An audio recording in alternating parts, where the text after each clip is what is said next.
Hola, ¿qué tal a todos? Le damos la bienvenida a todo el que está en este canal, a los que escuchan estos mensajes y estas reflexiones. Para los que no me conocen, mi nombre es José Travieso y si aún no se ha suscrito, le pedimos que se suscriban para que no se pierdan ninguna de nuestras actividades. Hoy tenemos un tema que muchas personas conocen y vamos a ver lo que podemos sacar de esto. El tema es la mujer adúltera, pero antes vamos a hacer una pequeña oración para que sea el Señor quien nos guíe. Adorable Dios y Rey que estás en los cielos, te damos las gracias, Señor, porque una vez más tú nos permites estar llevando tu mensaje al público. Te pedimos, grandioso Dios, que sea tú quien hable, oh Padre Celestial, y que cada persona que escuche esta palabra pueda ser bendecido y le pueda sacar fruto espiritual. Gracias te damos, Señor, porque sabemos que tú estás con nosotros. En el nombre de Jesús. Amén. De inmediato, comencemos. La mujer adúltera. Vamos a leer en Juan 8, 3 al 5. Entonces los escribas y los fariseos le trajeron una mujer sorprendida en adulterio y poniéndola en medio le dijeron: Maestro, esta mujer ha sido sorprendida en el acto mismo de adulterio y en la ley nos mandó Moisés apedrear a tales mujeres. Tú pues, ¿qué dice? Suena el teléfono de una persona en la iglesia por accidente durante la prédica. El pastor regaña a la persona. Los diáconos lo amonestan. Algunos hermanos le dijeron algunas indirectas. Otros lo regañaron y para colmo, durante todo el camino a casa, la esposa le siguió reprochando la misma cosa. Se podía ver la vergüenza y la humillación en el rostro de esta persona. Esa noche se fue a un bar. Todavía estaba nervioso y temblando. Se le cayó la bebida en la mesa por accidente. El mesero se disculpó y le dio una servilleta para que se limpiara. El conserje trapeó el piso. El dueño le ofreció una bebida de cortesía mientras también le daba un gran abrazo y le decía: no te preocupes, hombre. ¿Quién no comete errores?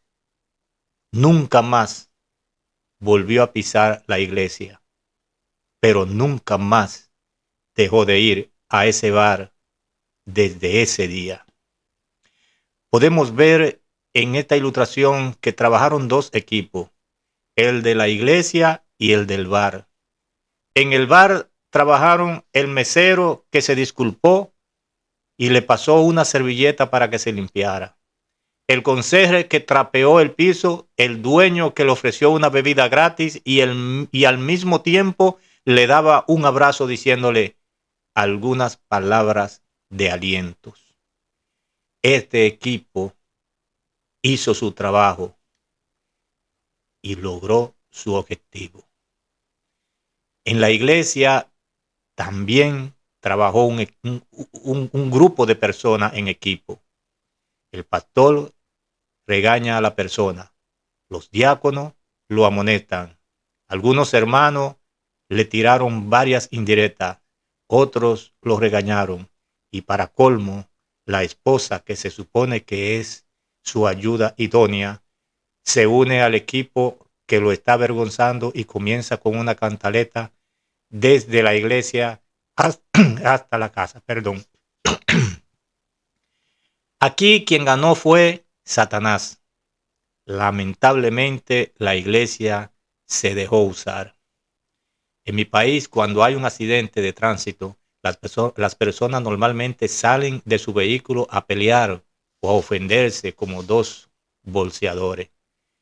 En otros países, cuando ocurre un accidente, muchas veces salen siendo amigos y otras veces con una relación hasta de negocio. Nosotros, como cristianos, cuando alguien comete un error, debemos aprovechar e invertir la situación y utilizarlo como bien espiritual de esa persona y para gloria de Dios.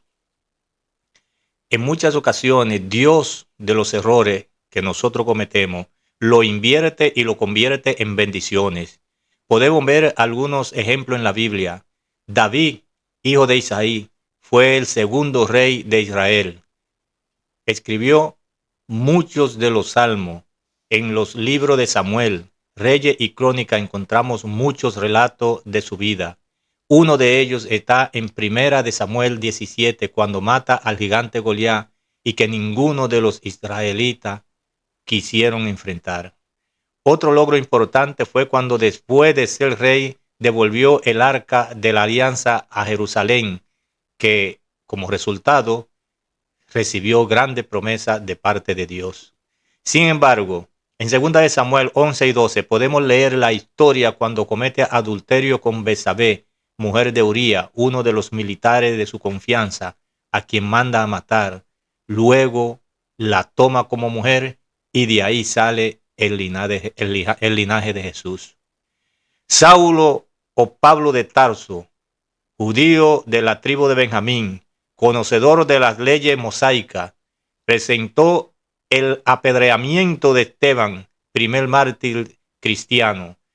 Persiguió a los cristianos con el fin de acabar con todos ellos, pero en su persecución Dios le aparece y tuvieron una conversación en donde se voltean los papeles y ya ustedes saben quién fue el apóstol Pablo. De perseguidor del Señor a apóstol del Señor. Simón Pedro, 3 veces Jesús le preguntó que si lo amaba y Pedro contestó afirmativamente. Poco tiempo después, Jesús le dice que 3 veces le negaría y poco tiempo después 3 veces le negó. Pero poco tiempo después, ya ustedes saben quién fue el apóstol Pedro. Los hijos de Jacob eran 12 y 10 de ellos vendieron a su hermano José. Más adelante José se convierte en gobernador de Egipto y cuando sus hermanos llegan donde él, con el poder que él tenía, podía mandar a eliminarlo con tan solo una señal. Pero él lo recibe y lo perdona. Y de ahí sale el pueblo Israel. A veces nuestra forma de ser con la persona aleja las almas de la iglesia y no es nuestra actitud solamente en la iglesia, sino en todo lugar que estamos, en el trabajo, en la casa, con nuestros familiares, con nuestros vecinos o en la calle. Usted puede marcar la diferencia por la forma en que trata a otras personas cuando comete errores. El Señor Jesús trató con 3 mujeres que tenían que ver con el adulterio. La mujer samaritana, que tenía 5 maridos.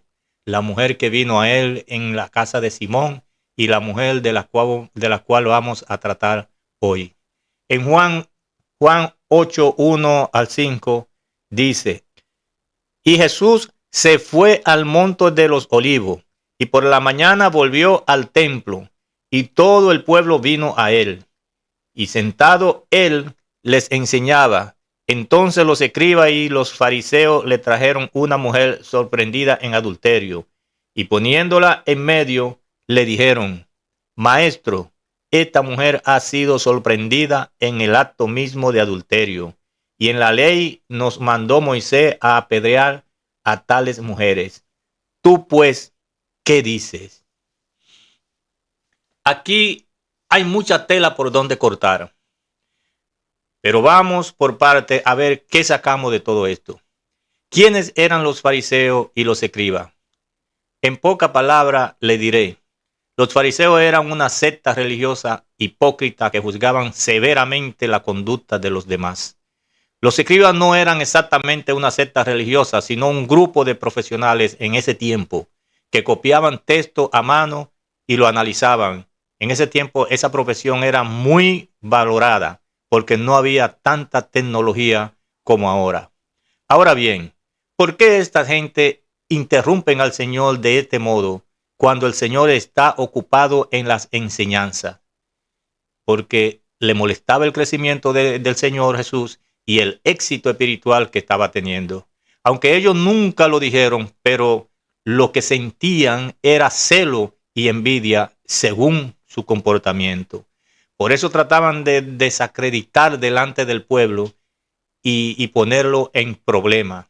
Es posible que esa mujer fuera llevada arrastrada a Jesús con muy poca ropa y tirada a sus pies, y tal vez hasta disfrutando esta acción, y con hipocresía llamándole al Señor maestro.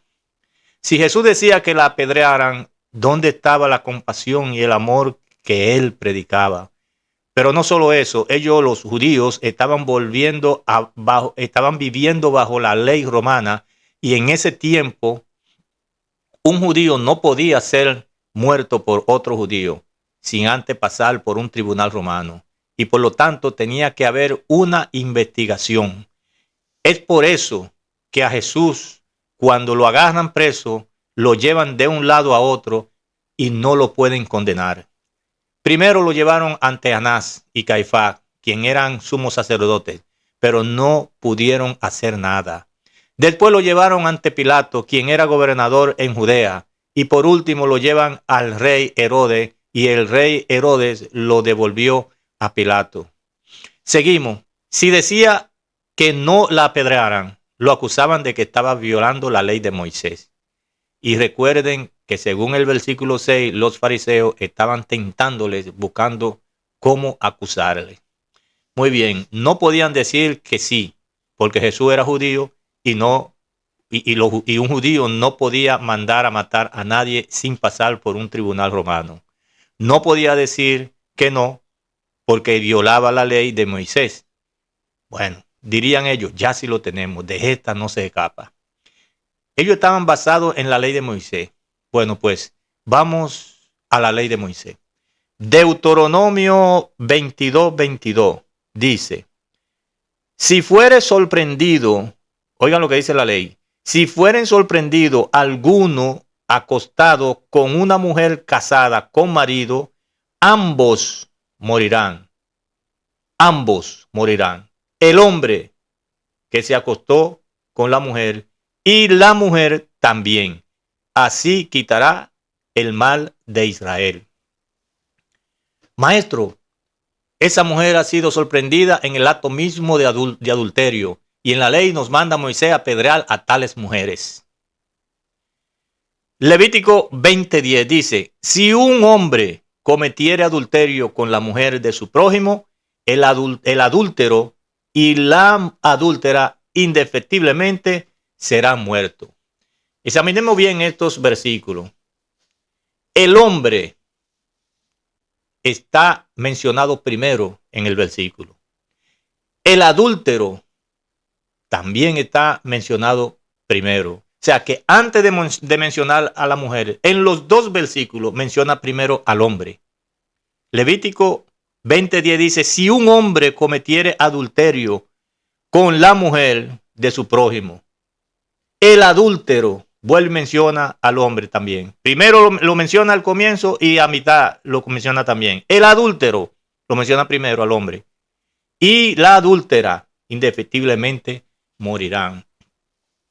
Primera pregunta que haría yo, suponiendo que yo sea el que haga la pregunta en el tribunal: ¿dónde está el hombre?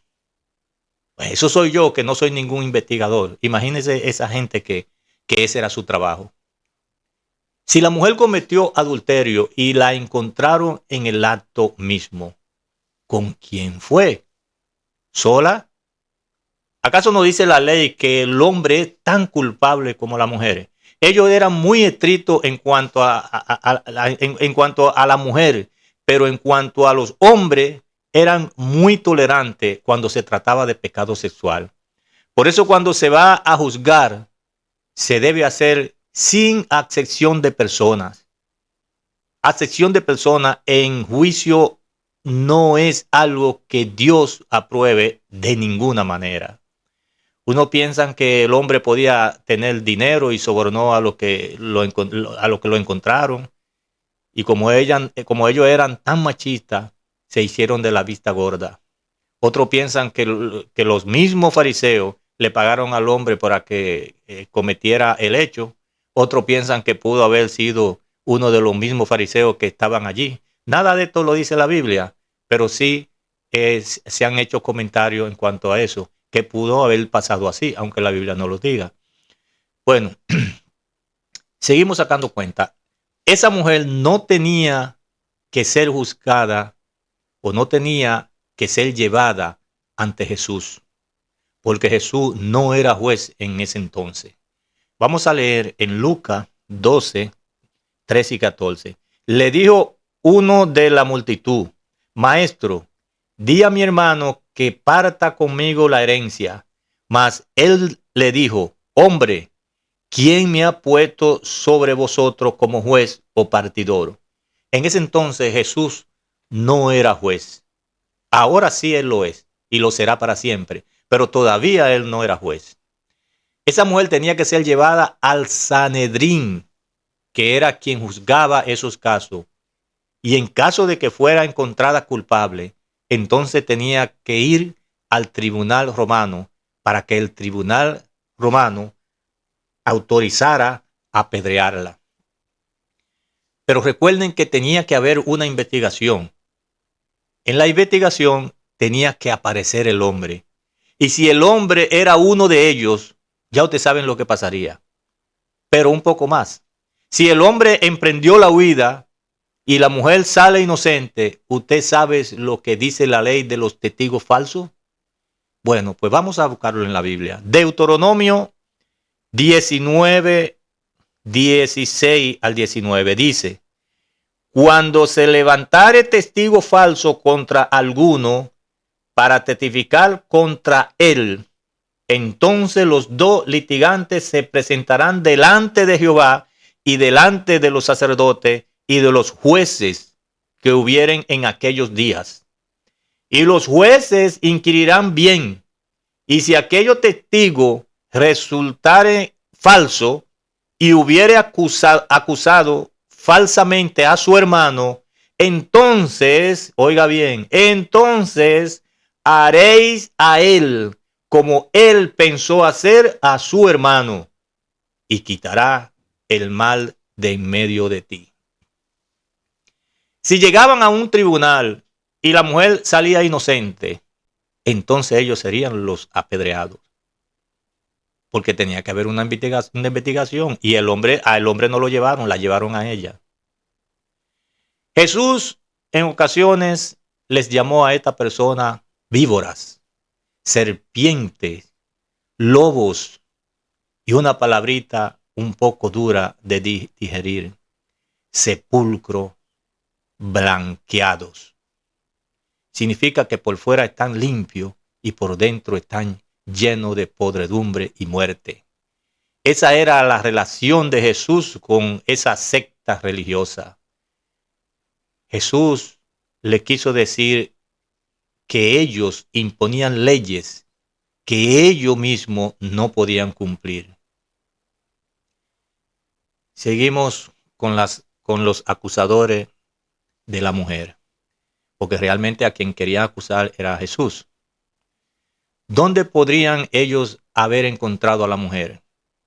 ¿En un negocio, en un burdel, en un prostíbulo? Y si es así, ellos, ¿qué hacían ahí? Porque ellos eran personas que representaban la ley y representaban al pueblo, según ellos. O sea que no podían estar en esos lugares.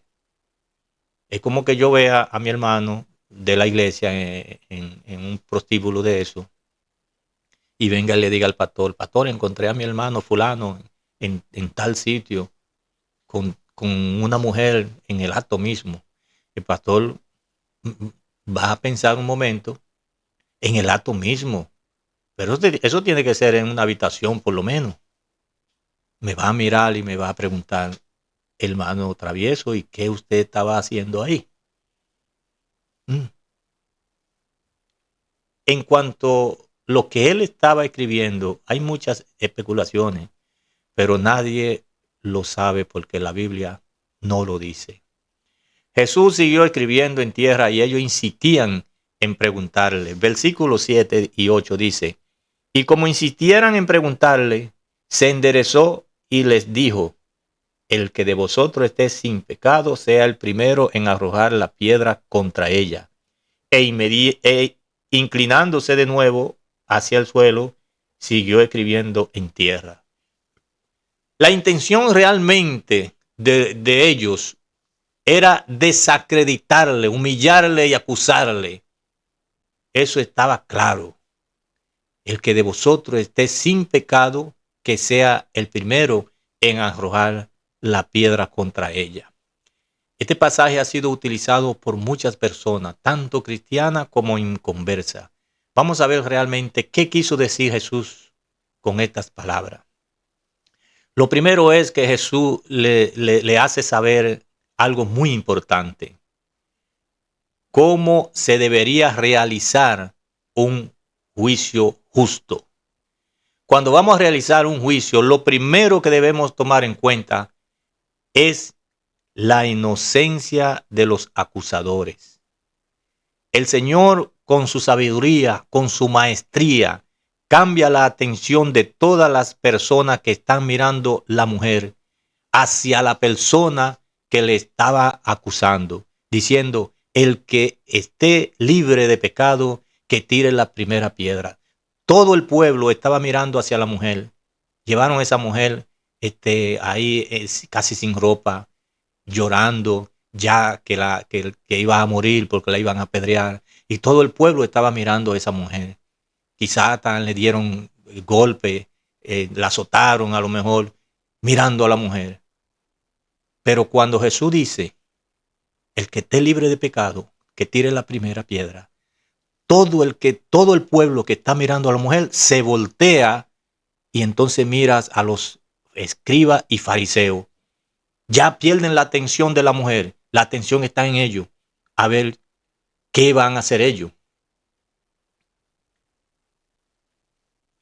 Las autoridades judías siempre invocaban la ley para aplicársela a los demás, pero ellos nunca se la aplicaban a ellos mismos. Por eso el Señor lo obligaba o lo obliga en ese momento a que se coloquen bajo la ley y se examinen a ellos mismos. En materia de juicios, es tan importante la culpabilidad del acusado como la inocencia del acusador.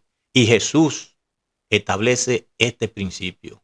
El Señor no negó la culpabilidad de la mujer, pero puso en duda la inocencia de los acusadores. Y esto es muy importante, porque ellos no estaban libres de pecado. Todos nosotros cometemos errores, desde la primera pareja que Dios creó hasta el último que nació. Adán y Eva desobedecieron a Dios. Abraham y Sara quisieron ayudar a Dios teniendo hijos con una esclava. Isaac dijo que su mujer era su hermana, al igual que su padre. Jacob se disfrazó de su hermano y le robó la primogenitura. Los hijos de Jacob vendieron a José, su hermano, como esclavo. David, Salomón, Pedro, y si seguimos, no acabamos. Versículo 9 dice, pero ellos, al oír esto, acusados por su conciencia, salían uno a uno, comenzando desde lo más viejo hasta los postreros, y quedó solo Jesús y la mujer que estaba en medio. Enderezándose Jesús y no viendo a nadie sino a la mujer, le dijo, mujer, ¿dónde están los que te acusaban? ¿Ninguno te condenó? Ella dijo, ninguno, Señor. Entonces Jesús le dijo, ni yo te condeno, vete y no peques más. Hay muchas personas que se dedican a acusar a su hermano. Tenemos que tener cuidado con eso, porque muchas veces estamos peor que el hermano. Dice el último versículo de Eclesiastés, escrito por el sabio Salomón, que Dios juzgará los buenos y los malos. Ahora yo hago una pregunta. ¿Usted cree que esa mujer saliendo debajo de esa patana no seguiría a Jesús? Jesús no solo la salvó de aquellos fariseos acusadores, sino también la salvó le salvó su alma. Esa mujer, con lo que pasó y en ese tiempo, yo no creo que ella volviera a su esposo. Imagínese que esa mujer vuelva con su esposo. ¿Cómo la trataría él? Si la ley apoyaba al esposo, podía botarla, podía azotarla, la podía hasta matar por lo que ella hizo. Yo no creo que esa mujer se volviera a su esposo. Para mí que esa mujer se unió a las demás mujeres que servían a Jesús y nunca más volvió atrás. Porque Jesús no solo la salvó de su vida física, sino que también salvó de su alma. Jesús hizo que aquellas personas con una sola frase se fueran voluntariamente desde el más viejo hasta el más joven. Ni yo te condeno. Vete y no peque más. Dios les bendiga.